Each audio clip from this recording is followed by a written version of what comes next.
Welcome everyone. Thank you for joining us for today's webinar. My name is Tanya Mishra and the topic for today's webinar is various facets of the Sarfaesi Act and its practical applicability. We have with us our esteemed panelists, Ms. Shrishti Sethi, Chief Risk Officer, Hero FinCorp, Mr. Shakil Khan, Chief Operating Officer, Vastu Housing Finance, Mr. Anindya Banerjee, National Legal Head, Retail Lending at Housing Development Finance Corporation Limited, Mr. A.P. Saxena, Senior Consultant, Lex Favios, and Mr. Sumesh Diwan, Managing Partner, Lex Favios. Before we begin with the discussion with our panelists, I'd like to give you all a little insight on our today's topic. Sarfaesi Act 2002. We'll start with discussing the objectives and the scope of the Act.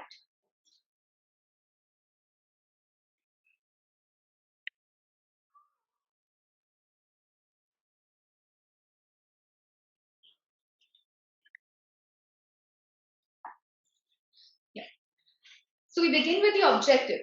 Speedy recovery of debt. The Act mentions the procedures for transfer of NPAs to the asset reconstruction companies for their reconstruction purpose. This allows rapid and efficient recovery of NPAs on the part of banks and financial institutions. Out-of-court procedure. The Sarfaesi Act empowers banks and financial institutions to recover their NPAs using alternative methods such as securitization, asset reconstruction, and enforcement of security without the intervention of courts. Power of seize and Act gives power of seize and desist to secured creditors. The secured creditor can give a notice in writing to the defaulting borrower requiring it to discharge its liability within 60 days. If the borrower fails to comply with the notice, the creditor may take possession of the secured assets, sale or lease, or assign the right over the security and manage the same or appoint any other person to manage the same. Auction properties to repay loans. The Act allows financial institutions and banks to auction properties in case the borrower fails to repay their loans. In these auctions, the bidder bids for the asset on as is where is and as is what is condition, meaning the winning bidder inherits all the physical and legal conditions of the secured asset. Now coming to the scope of the Act. Asset sale to the ARCs. These are specialized financial institutions who buy the NPAs from banks and financial institutions so that they can clean up their balance sheets. Banks, rather than going after the defaulters by wasting their time and effort, can sell the bad assets to the ARCs at a mutually agreed value. Enforcement of security directly by lenders. The Act enforces security interest by the secured creditors without any intervention of the court. In the event of a default of their borrower, the Act authorizes the bank or a financial institution to issue a demand notice to the borrower and induces him or her to pay off the dues within 60 days from the date of the notice. Sarfaesi, which is the Central Registry of Securitization, Asset Reconstruction and Security Interest under Chapter 4 of the Act, was established to discourage and prevent the practice of taking out various loans from several banks using the same asset or property. The central government provides a central database in respect of security interest in consultation with the state government or other authorities regarding rights over any property. Now, we would be putting across questions to our panelists.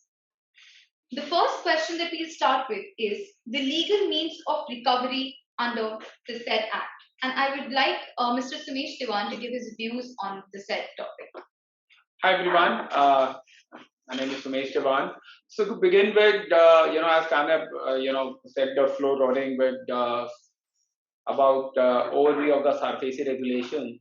The Sarfaesi Regulation is a very specific piece of regulation which was brought in place for the purpose of ensuring that housing finance companies, banks are very smoothly and very easily able to recover the NPAs or recover any loans without any judicial or judicial intervention.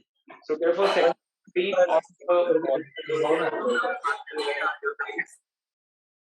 so in terms of Section 13 of the Sarfaesi Act, a very specified or a very clear procedure is laid out how once a loan is declared NPA, how a bank or a financial institution or a housing finance company can issue notices and go ahead with the attachment of a property by giving a notice. So the entire procedure has made the life much easier for the banks and the financial institutions, where earlier they don't have to approach DRT or any judicial intervention is not required for attachment of property, whereas the borrower still has an option in case he feels aggrieved, he can go ahead and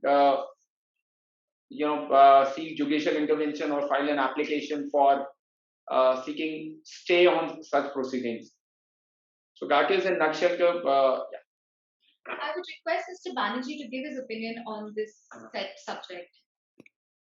I think Sumesh has actually covered everything in a very crisp manner. But to kind of add on to that, Sarfaesi has actually proven to be a huge boon for the lending community. And for people like us who are purely into housing finance, so housing being very close to our Indian ethos, Sarfaesi, the very fact that the moment a lender like me issues a notice under 13.2, that itself is such a deterrent that there is a huge recovery we see even at the issuance of the first notice. So, which, in my understanding, clearly achieves the objective of this particular legislation. The idea is not only recovery, but also recovery in a very proper, planned manner, which is kind of as they say, it's a double-edged sword, because there's also that fear of compliance on the lenders. You can't afford to go wrong on the compliance. And after the last amendment, in which the lenders are supposed to be also filing an affidavit basically means that the lenders are literally swearing on oath that they've complied with anything and everything in terms of which the application has been made.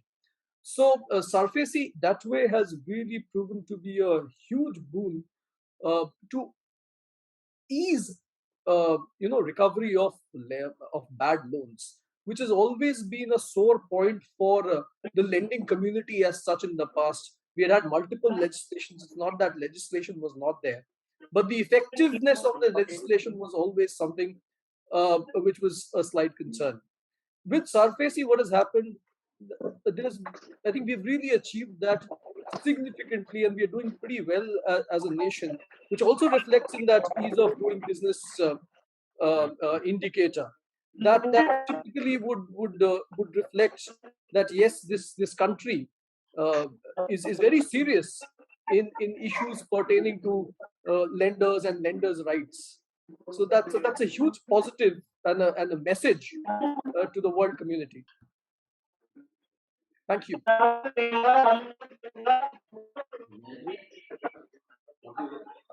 मैं तो डाल दी ना, entry तो डाल दी, mute कर दिए. Yes, everyone to mute. Yeah. Sure. Moving to the next question. Yes, moving to the next question. Now we'll talk about the legal actions that can be exhausted before action under Sarfaesi can be taken. And I would request Mr. A.P. Saxena to give his views on the said subject. Good afternoon, everyone. आपको होना चाहिए इस पर. नहीं.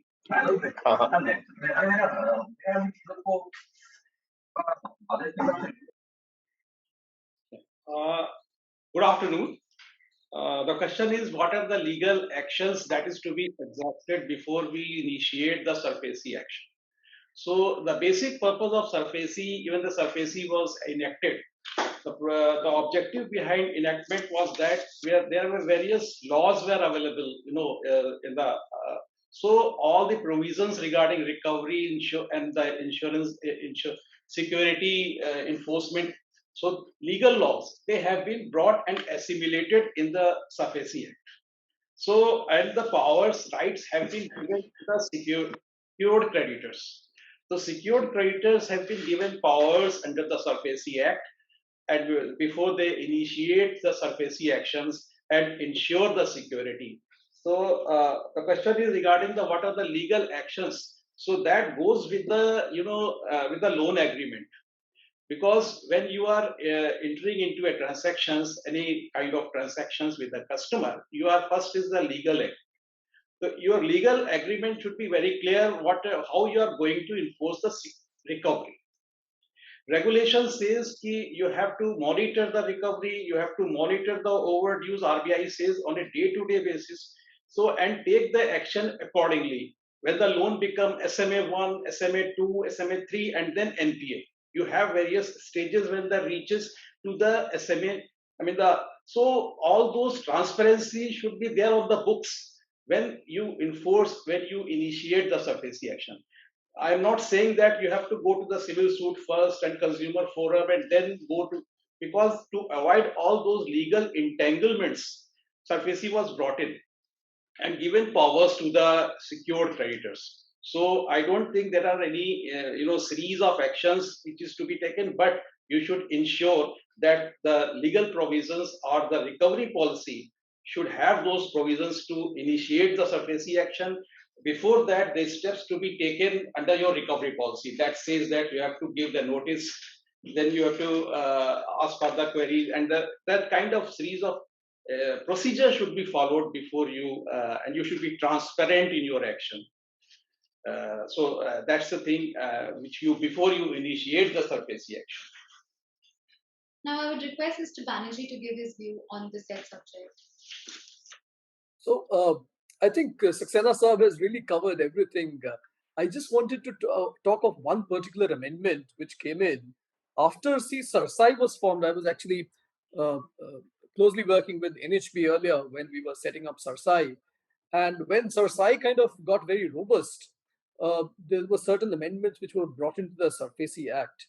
One such amendment was, and which is more like a hygiene check for lenders like us today, is that the charge under Sarsai must be registered.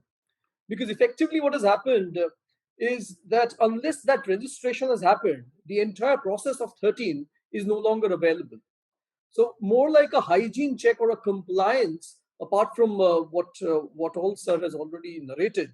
I think that's something that I wanted to bring to the attention because it's kind of happened during the COVID days. So it might not have captured really the attention of one and all. But it's an amendment that we all need to be informed of. I think most of the lenders have kind of put that thing in their process. It's a hygiene check. It's a good thing because Sarsai at the end of the day is a repository of all your mortgages, all your security interest. So that also creates a robust mechanism for the entire industry as such. It kind of double checks any cross mortgages, etc., etc. But not to divert from the topic, that's one thing which I wanted to point out. And yes, there is no hierarchy. There is no chronology of events that need to be followed to tee off Sarfaesi. The idea of Sarfaesi is to enable a quick resolution. If there is a problem, it needs to be resolved. Today, the problem is that we lose the kind of time that we lose across forums. It is imperative that the timelines and the spirit of the law needs to be maintained so that that cost of capital, which is for anyone and everyone who is a part of that entire industry, that needs to be addressed. Unfortunately, in legal discussions, we tend to lose out on the whole economics of it, but one needs to be mindful of that. So that was my limited addendum, if I may say so, to what sir has already said. Thanks, Anil, for your inputs. And moving to the next question. Moving to the next question. We're now going to talk about the repossession of property provisions required to be taken in loan agreements at the time of sanction. Now I would request Mr. Shakil Khan to give his views on the said subject.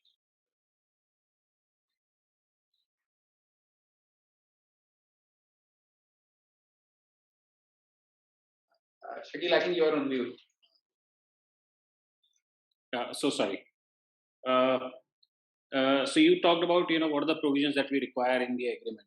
I think the first and foremost is, what Mr. Saxena, I think, alluded to, is the creation of the security interest. So the clauses which relate to the creation of security interest in the asset that you're funding, I think they should be really clearly laid out in the agreement, which tells that, the asset that you're funding is clearly the security interest of the lender. And those clauses, I think, should be fairly clear. Another thing that we have experienced is the description of the property that you're funding. I think because there is a clear misnomer in terms of the address of a property and what is the correct description of that property, including the directions to the property. I think the way exactly it is laid out in the sale deed, you have to capture exactly the same way in your lending agreement. I think these are two things where, a lot of lenders falter, and at times, it takes you a lot of work to go and rectify such things. So, I think these are two things. If you are fairly well laid out in your loan agreements, rest of the path is much easier for you. Mr. Saxena? I would request Mr. Saxena to give his views now on the said subject. The second question in this series of events is that the reposition. So, according to me, there is a reposition provisions which should be properly laid out in the loan agreement. If the loan agreement is not talking about the reposition and how you are going to follow procedures for reposition, give a notice first and then a reposition clause, and give a chance, opportunity to the borrower before you take up the reposition. So all those provisions should be brought in clearly in the loan agreement. And the regulation says the complete loan agreement along with the enclosures should be shared with the, not only shared, but rather given to the borrower under acknowledgement. So that is the first stage when you enter into a loan contract. That's a understanding between you and the customer. He understands the provisions, because here, after all, he is signing the loan agreement that I have understood all those provisions. Or if it is a customer is illiterate, is not able, you are there to explain those, and he is signing this, all those provisions have been told and I have understood all those provisions. So that's an agreement which is going first. So that includes your reposition clause. So you can always go for reposition, but before that you should see that the provisions are well laid out in the loan agreement.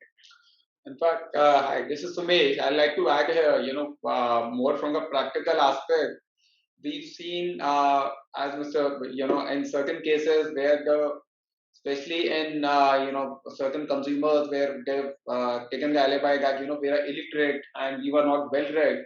So even despite execution of well-drafted loan documentation at the time of repossession or the time of Sarfaesi action, in law of legal proceedings, we come across issues where you have clients who, from smaller cities, customers who put their thumb impressions, and they have tried saying that, this. So again, as legal, we've been advising housing finance companies to have a typical addendum or a letter signed that the client is illiterate and he has been read, he has been explained the provisions of this agreement, because many a time, although it's more of a convention where a person is not literate, he is made to, the key provisions are read out to him, and then only he puts his thumb impression if he's not able to sign. But not having a complete written document to this effect, or at many a times we have faced challenges before DRT where a specific objection has been taken on stalling the recovery process on the simple reason that the person was literate enough and someone just came and got his thumb impression. He's not even aware. In fact, we've seen cases where the person said, I'm not even aware there's a home loan. I was just told by my family we are buying a house. We don't even know. So those are the real time challenges which we face. That's the reason that, it's so yes, definitely to conclude, having a well-drafted loan agreement and having the key clauses to repossession go a long way in ensuring that the banks or the housing finance companies have lesser challenge in enforcing repossession. The next topic we will be discussing is appeal against Sarfaesi action and compliance on court order, and basically against Sarfaesi action possible to initiate the recovery process. I would request Mr. Banerjee to give his opinion on the said subject. So this is on the appeal provision. So typically, I think we'll like to elaborate more on the recovery proceedings and the appeal proceedings. Yeah, sure. So typically, this would be something which is initiated by the borrower or a defaulting borrower against whom a lender would have initiated some action. So Section 17 provides the ability, and it says it's not only the borrower but any person aggrieved. That's the catchphrase there, which basically means that it allows people to come in to raise objections should they have something which is valid and against the actions that have been taken by the lender. If that fails, there's another tier, and we call 17 an application, not an appeal. 18 is where there is a mandatory pre-deposit, which I think in terms of certain precedents has been reduced at various places to 25%. But it kind of guarantees that these are not frivolous delaying tactics that are adopted to kind of nullify the effect and the timelines that has been mentioned in the Act. Now, that is typically the standard process which is laid out in the law. And then 19 goes on to say that in case there is something not appropriate, there is a reset button, so to say. So it's a very well thought out provision, one after the other. But the problem that happens, although civil courts don't have jurisdiction, one really has to see the kind of writs that you get, the kind of ancillary action, what all each and every court, anything and everything, either to buy time or to stall a lawful action. And little experience that I've had while doing these, I've seen n number of forums entertain any and every objection at the drop of the hat, only for the lender to fight back and then make sense out of the entire proceeding that has happened. We tend to always forget, and this is something which is very important for us as a nation, for the message that we wish to send across, that it's absolutely important and pertinent that lenders' money and that credit that is given is secured, that in case it is defaulting, in case somebody goes bad, there is a sense of security in the money coming back. It's extremely important for every stakeholder playing whichever role that we are, that this message is clear, concrete, so that this delaying and dilatory tactics should not be adopted by people who have the ability but are just abusing the process of law just because some forum is very happy to entertain some frivolous matters. I've had people who have come back and said that, listen, this is our matrimonial home, so it can't be taken over. Very, very funny things. There have been cases where people have just planted, I'm sorry to say this, but planted tenants overnight. There was one case which I was doing. Somebody did threatens a self-immolation and this lady locked herself up with a minor child. Now, this is a grave instance, but all this happens when you get onto the application of the law. This is what you see, and it's very unfortunate because the spirit is completely defeated. Thank you. I would now request Mr. Diwan to give his opinion and his views on the said subject. Yeah. Hi. So, as Anita rightly said, we have various challenges what as a bank or a financial institution faces while, getting to the recovery process. And we also, as legal counsels to law of housing finance companies and banks, we also see this as Anita rightly pointed out, once the home borrowers come with very, very innovative ways to derail or delay the entire process of recovery. In fact, we've seen. So I'll just intervene to say welcome Srishti on board. Srishti is also one of our panelists and part of Hero FinCorp. Srishti, thanks for coming over. Thank you, Sumesh. So as we were saying, we're discussing about the challenges in recovery under Sarfaesi.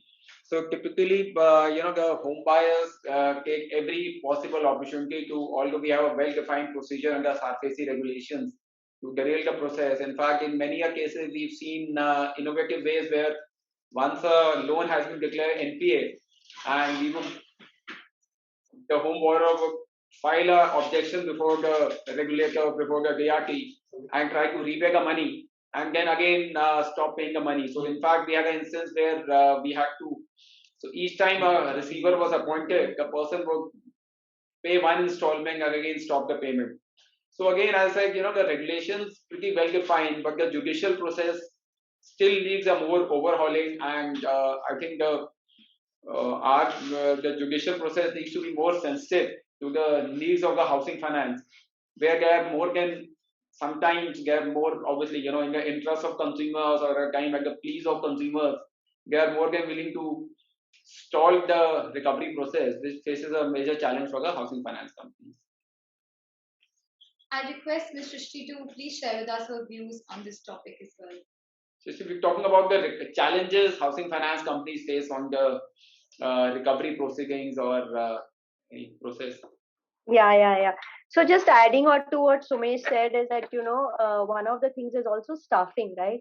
Typically, we've had staffing issues with DRTs and DRATs, which is been delaying the process in terms of their inability to hear the cases timely. Also, there's been a huge backlog with these agencies, etc., which has been delaying the entire process. So I think this is one key challenge, although the timelines are defined, and the idea is to get it to quicker resolution. So on this, in December 21 itself, the Supreme Court has kind of requested the high courts across the country to basically hear the debt recovery cases. At least at this time, they're actually listening, giving more priority to cases where you have people behind bars or it's life threatening, etc. So just adding, this has also been like a major challenge, particularly in the last couple of years. uh, you know So the next topic that we'll be discussing is the sale of property to Security Reconstruction Company where auction failed after repeated attempts and its legal compliance. So I request Mr. Khan to give his views to us on the said subject. See, I think the time that it takes for us to dispose of the properties once we take possession, I think is one of the biggest challenge. I think it's more tedious than the whole process of the Sarfaesi itself. And there are various issues around that. One is that the whole process of, after fixing the fair market value of the property, and if you go in for an auction, the re-auctioning process, I think, is very, very tedious, because every time you have to go in for publication, you have to inform the borrower, you have to refix a time for the auction. And there is a stigma attached to these properties anyway, because a lot of individual buyers are anyway not interested in buying these properties because they fear, there's a litigation, it's a defaulter's property and things like that, which anyway, reduces the interest of the end buyer into the properties. The bigger challenge comes in when, you have to go through that whole process of publishing and republishing over and over again. So I think that's one of the key issues.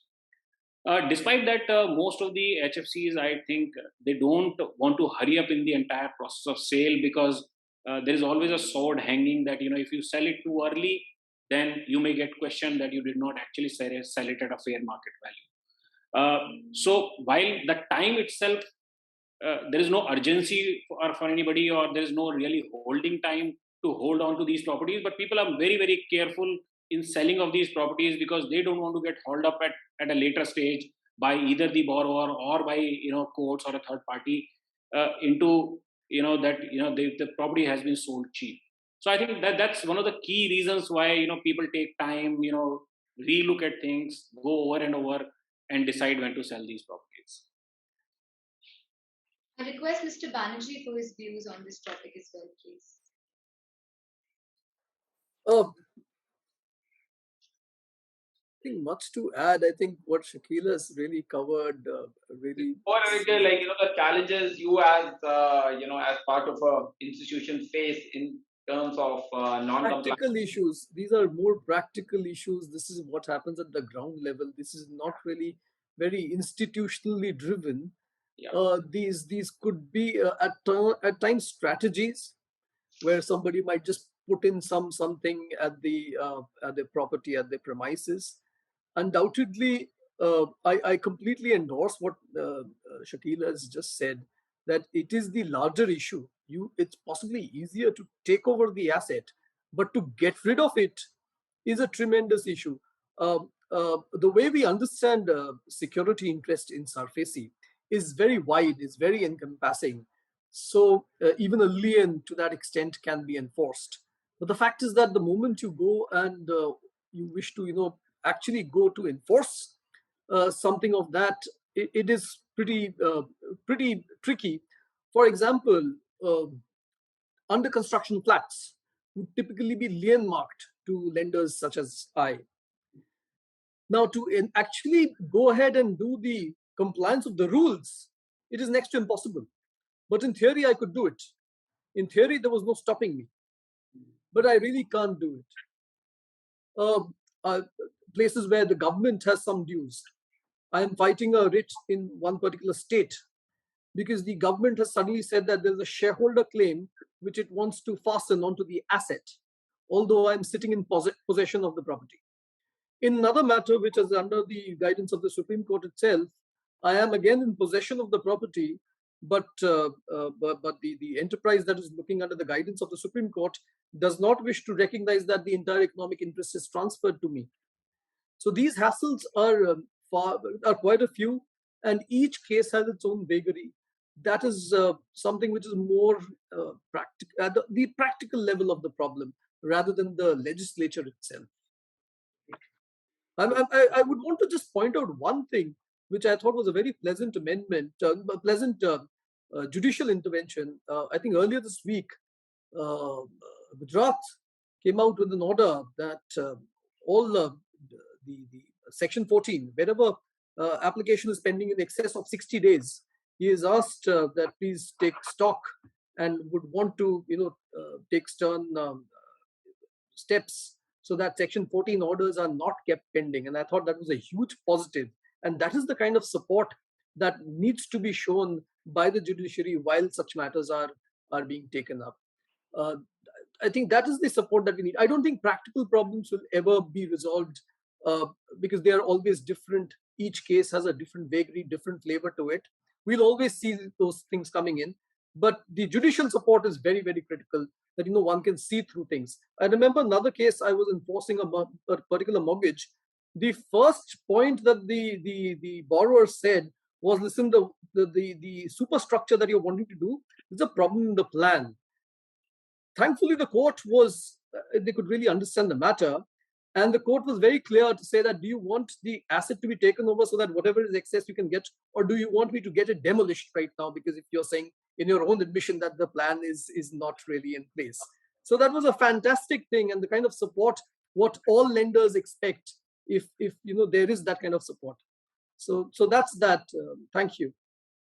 No. Thanks for your views. Stacey, is there something you'd like to add on this issue or the challenges you have faced? Yeah. So actually, really from a practical perspective, there is actually a very low value of the recovery in terms of the auction of the Sarfaesi properties, and that actually stems from a couple of reasons. So my fair market value can be X, and when we go for the first auction, we always put a X amount of haircut to the fair market value, but there is a lot of anxiety in the prospective buyers as well, right?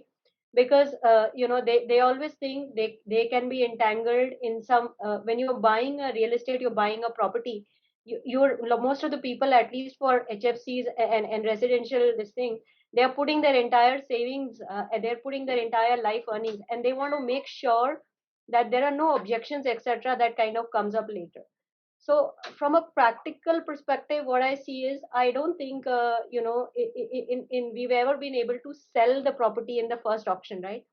And then what happens is you keep on reducing the price and come up with a second tranche and come up with a third tranche kind of a stuff. So that's one challenge for sure, which I'm sure all of us are experiencing. And the second thing is that getting funding for that property for the end customer itself is also at this point of time very, very difficult. And I think there are maybe if there are certain change in terms of legislations, laws, etc., that may kind of help. It's very tough for the end customer to buy the property on their own resources, hold it for some time, and then somebody else would kind of fund it. So typically, that's been our experience, through the years in terms of, selling of these properties. Thanks for your views. The next topic we will be discussing is the maximum period by which a property under Sarfaesi action may be retained with the HFC. So I would request Ms. Shrishti to give her views on this subject, please. So I think there is no specific time period as such that I am aware of, on this one. No, Yeah, sure. Mr. Saxena would like to add something. I think the regulation says you can retain the property up to 3 years. And if beyond 3 years, if the property is not disposed of, you can ask the regulator, I mean, here the NHB, you can ask the NHB to extend the time period. So 3 years is the maximum time which you can retain the property after acquisition. You purchase the property and you can keep purchasing up to 3 years. And if it is not sold out, or if it is not auctioned, then you can ask for extension, giving reasons for seeking for extension. Yes, guys. So regulation is open. Super. So Shakil, over to you. Is there something you've been able to achieve, dispose of the assets within the stipulated timelines, or it takes much longer in your view? So see, normally 3 years after possession is a sufficient time for most of us to take a call. But there are properties which do not really get sold because there might be a litigation involved, or there are other issues with the properties. Some of the issues, like there's a heavy amount of dues. Sometimes the societies refuse to transfer the properties or the share certificate in the name of the owner. So there may be reasons because of which it happens. But 3 years normally is a sufficient time in which the properties can be sold. But my suggestion would be that there should be no such restriction, because either the housing finance companies or the lender, anybody, should be allowed to at least capitalize these properties, because some of the properties can actually be capitalized and they can be kept on the balance sheet. I think that might help a lot of people, and it may not even show as an NPA for that period because you anyway taken it on your balance sheet. Thanks for your views. Best. We'll now move on to discuss the regulatory challenges under the Sarfaesi, and I request Mr. Saxena to give his views on this. As I have said in the beginning, what the Sarfaesi enactment was to assimilate the various provisions under the laws under one act. So all the powers have been vested on the secured creditors. The only regulatory restriction or challenges we can see before you initiate the Sarfaesi action is transparency and fair practice. Because this is a very, the secured creditors have been made, they have been given the court powers. You have assumed the court powers which were earlier available with the courts. So because to speedier the recovery process. So one has to be very transparent, and in the fair practice code, you should enumerate all those actions under the, you have the Sarfaesi rules for enforcement of security, and the procedures laid out in as per the section 13 and the Sarfaesi rules, enforcement rules. So you can build in those provisions, salient features in the loan agreement. And accordingly, the procedure should be followed stepwise. It should not be fast or jumping on one over the other, and that would create a problem for the lenders, because in the court of law these things will be objected. So these are the regulatory challenges. One is transparency. There is a timeline given for every action, say 30 days, 60 days, whatever. You should consume that timeline. And give a chance, because here the focus is on recovery, not the enforcement of security. So that is the basic objective, basic focus under the Sarfaesi is the lender should have that, you should be able to recover your dues instead of aiming to enforce the security. So, so that's a transparency, and the fair practice code should be well laid out, and it's a board approved policy regulation since RBI says you have a well laid out fair practice code. Under those fair practice code, all those provisions should be given and shared with the consumer in the loan agreement also, customer. So I don't think, and there is some returns to be submitted to the NHB under Sarfaesi Act. That's very simple. That says on a quarterly return, number of notices issued under 13.2 and the attachments or security imposed. So those details are simple details that you should be submitting to NHB on every quarter. So Saxena, there any specific challenges you see from a regulatory perspective? No, I don't think any regulatory challenges. I leave it to the audience to raise the questions on that because they have a more practical view on this subject. So I'll be happy to answering on those. I request Ms. Shrishti to give her views on this subject as well, please. I think Mr. Saxena has covered the regulatory part of it, so let me just get into certain limitations, that we face as lenders here, So this act is not applicable in certain cases, like if you have agricultural land, if you have certain vessels, aircraft. Again, in the case of lien marked goods or some pledge on movables, etc. So, we are a secured creditor, and but we have to be very clear that we are not covered under Sarfaesi here. Then there are certain documentation, etc. For example, Sarfaesi registration is a must, right? So, if we have not done a Sarfaesi registration, I cannot move under Sarfaesi. Right. Thirdly, from a practical perspective here, the timelines need to be very strictly followed as per the provisions of the Sarfaesi Act, else, there is a further delay and the entire process needs to be reinitiated. Which I've seen, as a lender in quite a few cases. So the entire timelines in terms of replying to the borrower objection, which has to be strictly within 15 days. Publication of the section 13(4) notice strictly within 7 days, etc. So entire process, the timelines are very stringently defined, so to say, and they absolutely need to be followed.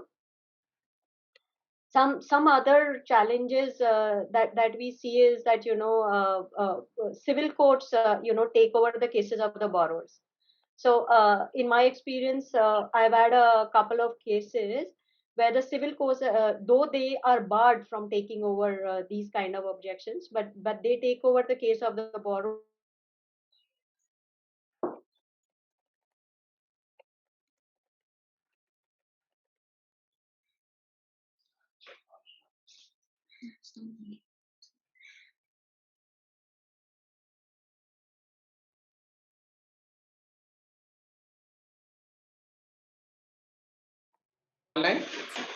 Frivolous objections, in DRT or DRAT, etc., which again delays the procedure. So, these are some of the practical challenges other than the regulatory challenges that I have seen. Great. It would be great if we can have Mr. Khan's views on this as well, please. Yeah, I think more or less it was covered, and I think as Srishti alluded to, there are certain issues which may not necessarily be regulatory, but those are the kind of challenges that you have. I think one thing which a regulator can definitely sort out is the rights of tenants, and especially the tenants if they are, they occupy the property after the mortgage is created. Because I think that's one of the key reasons why a lot of people go to the civil courts, saying that I have the tenancy and my money is stuck and we should not be allowed to take possession. So that is one. Second is the issue where the government dues are created. So after the mortgage is created, government dues, and they are given priority over the dues of the lender. So I think that these are two challenges I think which are key to delaying the recovery for the lenders, and I think they should be taken up accordingly. In some cases, the DRT, when they take up these matters, sometimes my feeling is that they don't really follow the procedure of telling borrower also to deposit part of the money and then pursue the litigation. So I think those are key challenges I think we should sort out. Regarding the Yes. Sorry. Regarding the tenancy issues, which I understand the powers vested in the Sarfaesi is, overpowering the tenancies issues. Because if the property is mortgaged, so I think that should not be the hurdle in enforcing the security. Number one. Number two, you said what was the second point? Government dues. Government dues. So government dues also have your secured creditors dues have given the priority over the government dues also. In the amendment to the Sarfaesi Act, the government dues attachment to the government authorities, revenue authorities, or in favor of any other person if attachment orders are says, they are lesser. First of all, the recovery or the dues of the secured creditors has given the priority over the government dues also under the Sarfaesi. So the laws are, I think it has been clear. See, in my view, that there are some cases where the ED attachments are there on the properties. So in case of an ED attachment, typically they do not allow Sarfaesi possession because they say, ED will dispose of the property and then you will get your final money. Income tax, on and off these cases are there where the income tax attachment is there. Income tax typically allows if the lender actually approaches them and they allow the lender to take over. But in ED cases, definitely they don't allow release of such properties. It is a challenge, and again, I'd like to add, even we're seeing a new challenge with the new insolvency law, where the companies, where especially if it's obviously not specifically related to home buyers, but where the company is owning a property and the company is already gone ahead with the bankruptcy process. So it becomes a little difficult we've seen in certain cases for housing finance companies to go ahead and recover or follow the Sarfaesi Act, because typically now it comes again the ambit of the bankruptcy code, so it becomes a little more challenging. I will just add one thing. Even the amendment to Sarfaesi Act says that attachment order also needs to be, registered with the Sarfaesi. Any sorts of orders. So if they are not registered with the Sarfaesi, it means it's a public notice. Whatever is coming on Sarfaesi is taken as assumed as a public notice. So, I think that is also to be the step before you that orders are being enforced. They have to be, registered at any kind of attachment or revenue authorities orders to also to be. So that's a job, that's a responsibility vested on those authorities. If they are not, then you have a fair chance to go for enforcement of security. I think that should not be the hurdle. I very quickly reflect on this. Sorry, Sumesh, just a very quick reflection. There are two things. One is a tenancy which is pre-mortgage. The other is a tenancy which is post-mortgage. As far as pre-mortgage is concerned, I think the Supreme Court had the order in which they said that, listen, this is not rent control. So that has to be dealt with separately. But as far as post-mortgage, internationally, sir, there is a concept which is called the SNDA, which is the subordination, non-disturbance, and attornment. It basically means that the tenancy will be subordinated. The lender agrees that, yes, the lender will not disturb the tenancy.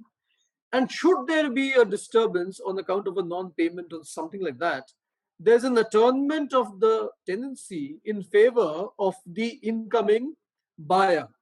So internationally, it's a very nice concept, and contracts are given their due, so to say. Should we move into that regime, I think that would really spell out a lot of ease in these models. Like today, we have built-to-suit models where there is a marquee tenant, and a lot of lenders like us would love to fund that kind of a project. Similarly, there are the LRD, the basic LRD model. And I completely agree to what Shakil had reflected on, that it is critical that there is some kind of regulatory intervention. These models are available. It's not that these models are not available. In case our regulation also starts reflecting, or at least we start the dialogue, maybe we will also have something very robust. So I just thought I'll share that with you all. Thanks, Rick. Thanks for your views. Yeah. The next subject that we'll be talking about is challenges faced by the HFCs in implementation of the Sarfaesi and attachment of assets. So I would request Mr. Banerjee to give his views on this. So this is possibly the summation of what all we've been discussing, really, Yes, the ground level absolutely. issues That's that Yes. we've been facing. So Yeah. across the various panelists, my fellow panelists, I think we've been discussing this through and through. But I mean, just to add some flavor to this, I'm suddenly recollected of this one particular transaction where we went on to invoke the mortgage. And we possibly, for the first time across the country, we took possession of one of the promoter's personal assets. The residence we had to take over, but it was one of the real bad cases that really had gone bad. That aside, while we were enforcing, I remember I had to plant 4 separate teams: DRT, DRAT, CMM, High Court, because we were expecting resistance of different kind and different types from various family members, so that we couldn't have taken over the mortgage premises.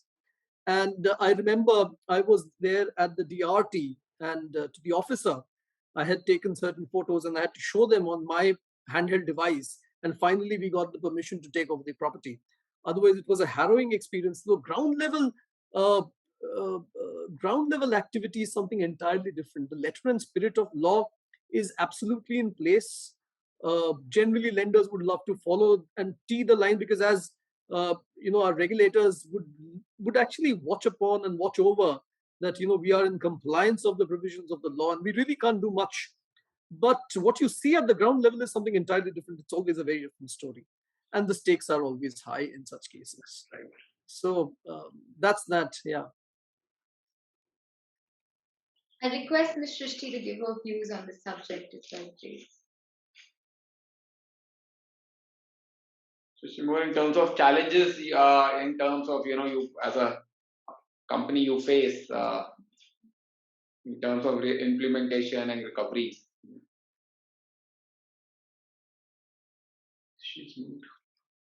Shrishti, you're on mute. Can you hear us? Yeah, no. Actually, I was losing connectivity. I'm back. So I think from a practical perspective, the biggest thing is, proper and complete documentation, of the security charge creation, as well as the facility documents. That is kind of key. And that's one issue that we've been facing practically when we kind of go to enforce the security and kind of pull it out, even some small thing missing there. So for me, that's been the biggest issue so far. But other than that, there are a couple of smaller issues, like I already called out, staffing issues and delay in terms of getting dates, their inability to hear the huge backlog that they have, etc. Um, Also faced a couple of cases in terms of mortgage fraud of multiple funding, which we realized at different points of time post funding and while moving against that security. There was one case in which the property had been demolished, right? There were multiple owners of the building, and then since the property had been demolished and there were multiple owners, we kind of faced quite a few issues in terms of enforcement of our collateral. Then there are different challenges in terms of rural and far located areas, where the locals start objecting. They form like a group, and you're not able to move against that property, and due to emotional reasons, etc. And this we've had quite a few cases like that, especially in the rural areas. Sometimes this whole process kind of gets delayed when we do not get support of the police people. They are short of staff, or they're not adequate people available, or they're not cooperating with us, etc. And then we have to kind of move the dates in terms of attachment of assets, and see when we have the right people available. And a lot of times also what happens is that our defaulter there is so powerful, and he has his own nexus there, that the police refuse to cooperate or help us to go with them as we are going to take possession. of these assets. Uh, Sometimes we've had to approach the DM or the CMM and ask them to give us a bailiff to accompany us, etc. as well. And that has been one challenge, both in terms of delay as well as getting the support that we kind of need. Thanks, Sri. I request Mr. Khan for his views on this subject as well, please. So you're on mute. Yeah.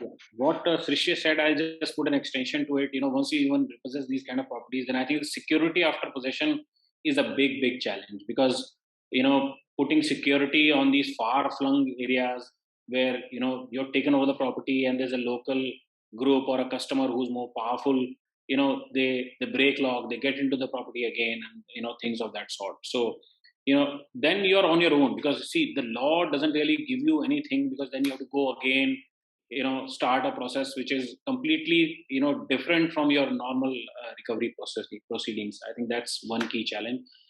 The other one is the identification of some of these properties, and I think this requires a complete overhaul of land laws, I think, because a lot of properties on the sale deed, while they are identified with the khasara number or khatoni number or the khata, or the various nomenclatures that you have across the country in each different state, but on ground the property is really identified from a very different perspective. It's by now it has become a colony with a plot number. You try and identify those properties, and I think I'm sure my fellow panelists will agree to it. A lot of times you find it difficult to really identify the property which you funded 5 years back. It is the same property that you're trying to possess now. So I think that's one key challenge, and I don't know how we are going to sort it out at this point, but I think it requires a overall of the overall land laws of the country, which might help getting this whole thing done. Maybe digitization is the way to sort it out, or some other way, but I think that will be required.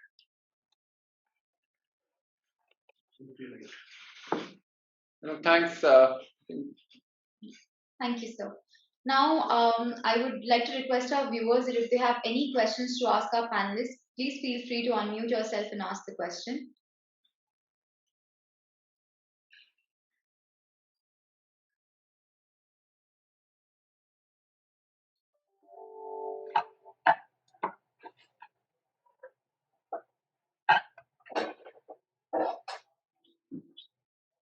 Hi, can you state your name and ask a question?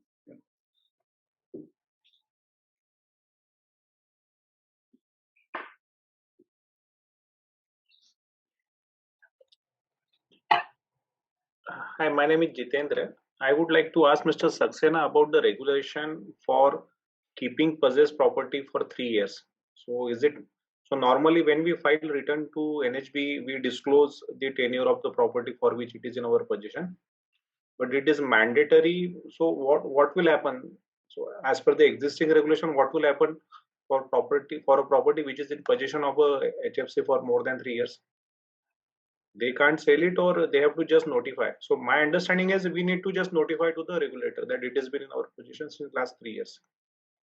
Yeah, the general regulation says that you can retain the property up to 3 years.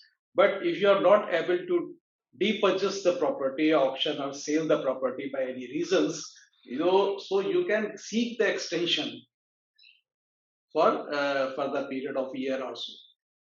So that's a general regulation, and I don't think there is no return or a statement where you have to furnish the how long you have been owning the property. So there is no such returns. But yes, you have to monitor, and if any period is exceeding 3 years, nearing 3 years, you can ask for the extension. Thank you. Which company you belong to? I am from Tata Capital Housing Finance. Okay. Thank you. You have any more questions?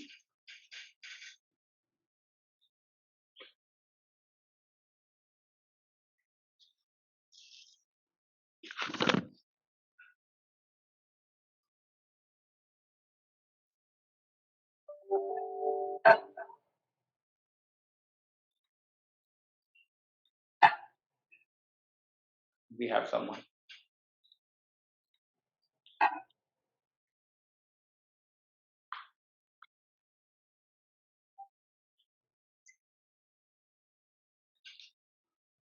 No. So, Anitya, from your, I'd like to ask you a question more, from the practical aspect, or obviously all the light you've shared or the issues you've shared in terms of challenges faced. Do you feel the existing Sarfaesi regulation is adequate enough to cover the challenges which you as a HFC face, or you think that it's time that, although we have seen lot of amendments to the regulation, or it's time that again the government takes a plunge and takes some more corrective measures and comes with a new set of regulations to meet the So, challenges? Sumesh, it's a very pertinent question. See, Sarfaesi was actually an amalgamation of three laws: securitization, reconstruction, and enforcement of security interest. They were originally three laws. They were brought in together because at that point in time, there was an understanding that these are too sophisticated. Let's club them together. So there is one law, which is why you see certain parts kind of are now aligning into each other. Today, with especially after and in context of our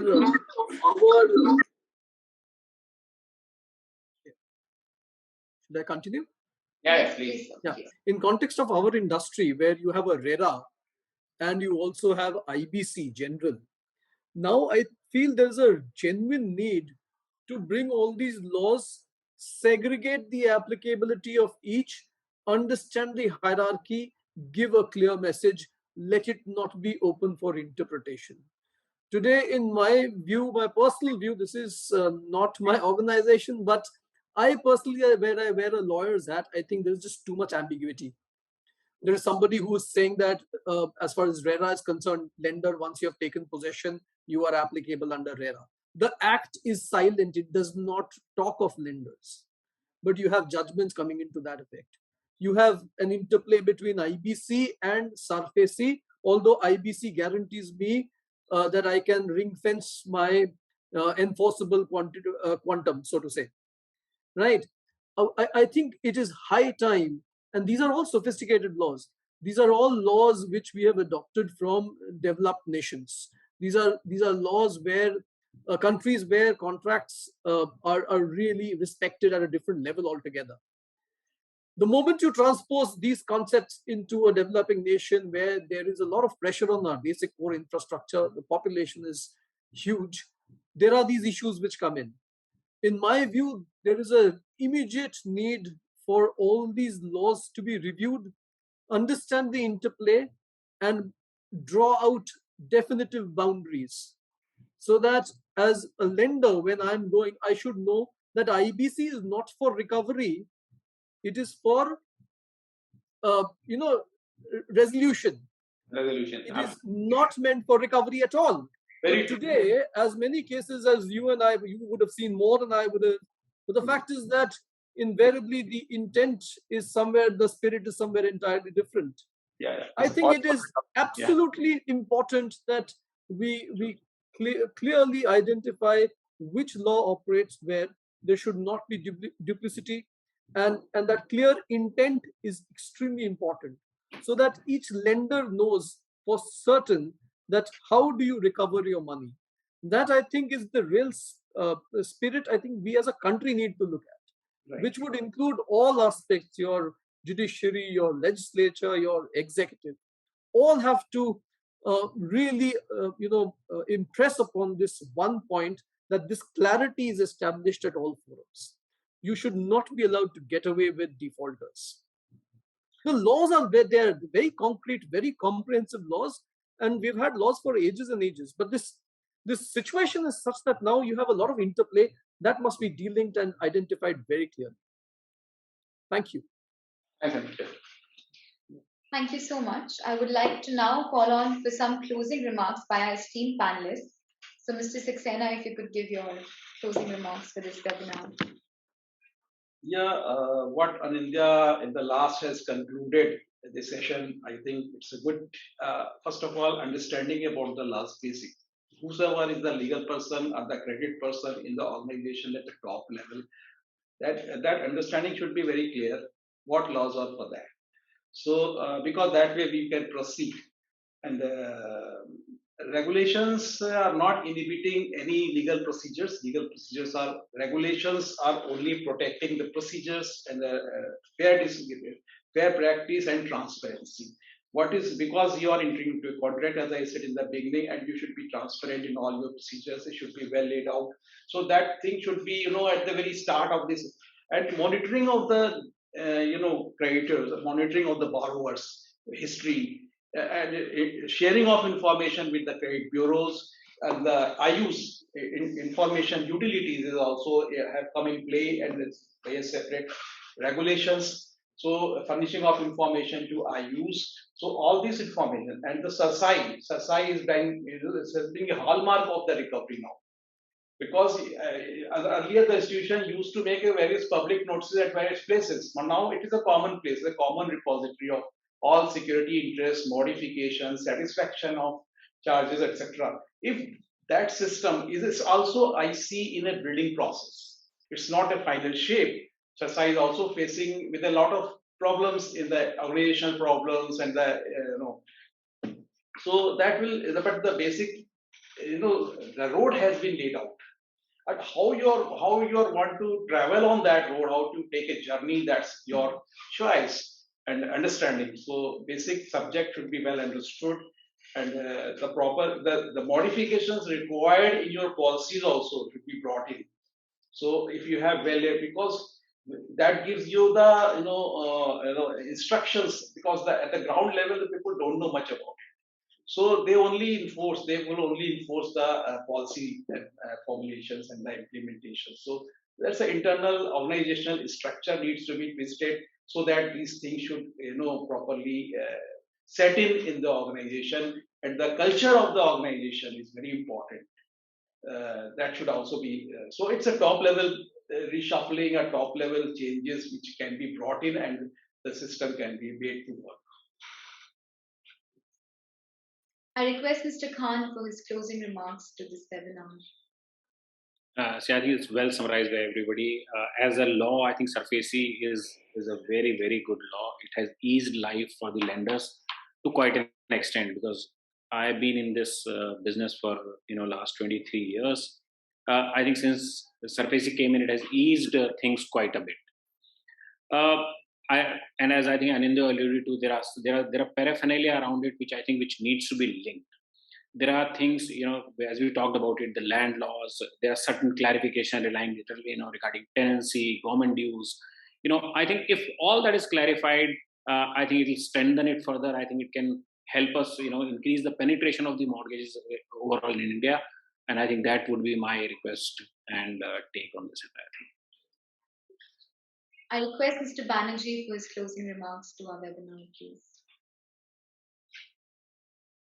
I thought we'd already done that, but then once more to close this, see, we all consider Sarfaesi to be a huge boon in the lives of financial institutions. It has come a long way since the Madhya times, so to say, and has been interpreted across the country, even at the apex court. Maybe the time is ripe to review this once more. It is imperative that as a country, we should clearly identify and tell to the world that we are extremely serious about money which is coming in and money which is being lent, and give a certainty of its recovery. That is a clear message that really needs to go out all across. Thank you. I request Ms. Shrishti to give her closing remarks to our webinar. So I think everything has been very well summed up in terms of closing for all the panelists. The only one thing is I think it's really evolved, right? From a ticket size of 1 crore to 50 lakhs to 20 lakhs now. And I think maybe, just one thing is if we can even move to a 10 lakh ticket size, why 20 lakhs and why not 10 lakhs? That could kind of really help, some of the affordable housing companies. And how does it matter, in terms of the ticket size? So long as we can move quickly on our security. Also, like Anindya just summed it up, it's given a massive comfort to our foreign lenders, because this was one scenario where which was always taking India on the back foot in terms of us not being able to move on our own collateral.